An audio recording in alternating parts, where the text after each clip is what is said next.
8.40 கோடி ரூபாய் மதிப்பீட்டில் புதிய பேருந்து நிலையம் சீரமைக்கும் பணி கட்டுமான பணிகள் தரமின்றியும் காலதாமதமாக நடைபெறுவதாகவும் குற்றம் சாட்டி அதிமுகவினர் கண்டன ஆர்ப்பாட்டம் நடைபெற்றது. மயிலாடுதுறை மாவட்டம் சீர்காழி நகராட்சிக்குட்பட்ட சீர்காழி புதிய பேருந்து நிலையம் 8,40,00,000 ரூபாய் மதிப்பீட்டில் சீரமைப்பு பணிகள் கடந்த சில மாதங்களாக நடைபெற்று வருகிறது.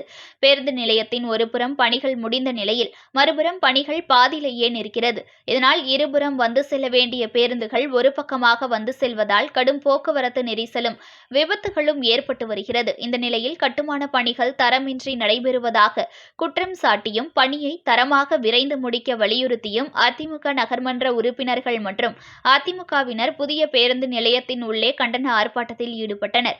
நகராட்சி நிர்வாகம் மற்றும் நகர்மன்ற தலைவரை கண்டித்து கண்டன கோஷங்களை எழுப்பினர். தகவல் அறிந்து வந்த சீர்காழி நகராட்சி ஆணையர் மஞ்சுளா மற்றும் நகராட்சி பொறியாளர் ஆகியோர் ஆர்ப்பாட்டத்தில் ஈடுபட்டவர்களிடம் பேச்சுவார்த்தையில் ஈடுபட்டனர். அப்பொழுது பணிகள் விரைந்து முடிக்கப்படும் எனவும் தரமான முறையில் கட்டுமான பணிகள் நடைபெறும் எனவும் உறுதியளித்தனர். அதனை ஏற்று அதிமுகவினர் கலைந்து சென்றனர்.